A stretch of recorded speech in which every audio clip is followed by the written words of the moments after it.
Hello friends, welcome to HTML5 Tamil tutorial part 34. இதோட இந்த HTML5 complete ஆகுது. லாஸ்ட்டாக இதுக்கு எப்படி டிசைன் கொடுக்குறது அப்படின்றத பற்றி பார்ப்போம். போன கிளாஸில் ஒரு சின்ன ஃபார்ம் எப்படி க்ரியேட் பண்ணுறதுன்னு அப்படின்னு சொல்லியிருந்தேன். இப்போ இதுக்கு டிசைன் கொடுக்குறத பார்ப்போம். பார்த்தோன்னா நான் ஐடி அப்படின்றது க்ரியேட் பண்ணியிருக்கேன். அது ஐடின்றதில் மெயின் அப்படின்றது அது பார்த்தோன்னா நான் ஆல்ரெடி லிங்க் கொடுத்துட்டேன் ஸ்டைல் ஷீட்டுக்கு, அதாவது chino.css அப்படின்ட்டு. இப்போது அதுக்கு நான் எப்படி சேவாஸில் போய்ட்டு chino.css அப்படின்னு நான் சேவ் பண்ணிடுறேன். பாருங்கள், இப்போ சேவ் ஆகிடுச்சு. இப்போ நான் இந்த மெயின் அப்படின்றதுக்காக தான் ஐடி கொடுக்க போகிறேன். ஸோ நான் மெயின் அப்படின்றது ஹேஷ் போட்டு நாங்கள் ஏன் பேக்ரவுண்ட் கலர் அதெல்லாம் எதுவும் கொடுக்கணும்னா இப்போதைக்கு உங்களுக்கு எப்படி டிசைனிங் கொடுக்குறது அப்படின்றதுக்கு சொல்லிக் கொடுக்குறதுக்காக நான் எதுவும் பண்ணல. ஃப்ளோட் அப்படின்னு ஒரு ஆப்ஷன் இருக்குது, அதை பற்றி சொல்கிறேன்.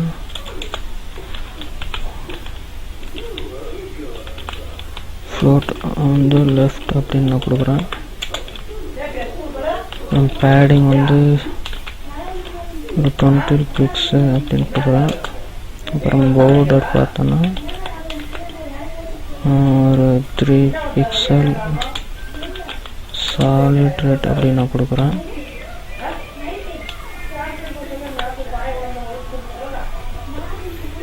இப்போ பாருங்கள், இதை சேவ் பண்ணிடுறேன். ஃப்ரெண்ட்ஸ், நான் சேவ் பண்ணிட்டேன். இப்போ பாருங்கள், நான் அதை டிஸ்பிளே பண்ணி காட்டுறேன். பார்த்தோன்னா அந்த பாக்ஸ் வந்துருக்கு. ஆனால் நம்ம சைஸ் பார்த்தோன்னா ரொம்ப லென்த்தாக போயிருக்கு, தெரியுதுங்களா? இப்போ பார்த்தோன்னா அதை நம்ம ஃப்ளெக்சிபிளாக மாற்றி காட்டுறேன், அதாவது நம்மளுக்கு தகுந்த மாதிரி. இப்போ பார்டர் கொடுத்துட்டேன். அது வித் ஹைட் கொடுத்தோன்னா அது நம்மளுக்கு தேவையான சைஸில் வந்துடும். வித் ஒரு 250 பிக்சல் நான் கொடுக்குறேன். இல்லை 350 கொடுக்கலாம், எனக்கு கொஞ்சம் பெருசாக இருந்தால் தான் நல்லாயிருக்கும். 350 ஃபிக்ஸ் கொடுத்துருக்கேன். ஹைட் வித்தே போதும்னு நினைக்கிறேன், ஏன்னா லென்த்து மட்டும் குறைச்சா போதும். இப்போ பாருங்கள், தெரியுதுங்களா? இப்போ நம்ம மார்ஜின் நம்மளுக்கு தகுந்த மாதிரி இதை மூவ் பண்ணி கூட வச்சுக்கலாம். நான் என்னத்துக்கு இப்போ இதை சொன்னேன்னா, இது மட்டும் இல்லைங்க, நான் இந்த ஃபார்ம்ஸ் எப்படி யூஸ் பண்ணுறோம் அப்படின்றத மட்டும் தான் சொல்லியிருக்கேன்.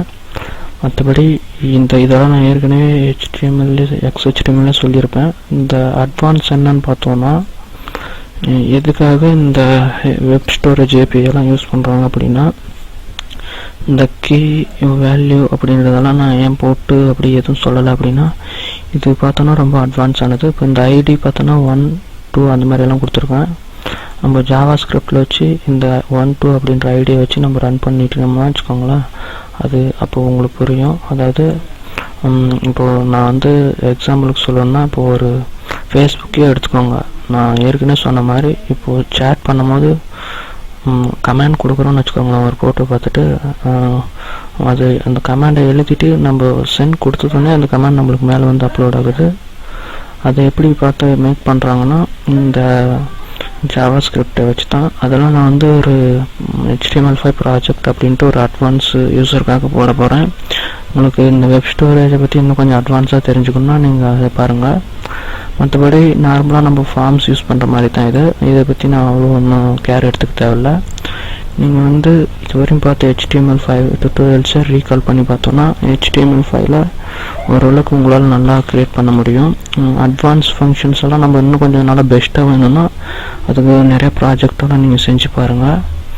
இதோட HTML5 டுட்டோரியல் ஃபினிஷ் ஆகுது. தேங்க்யூ.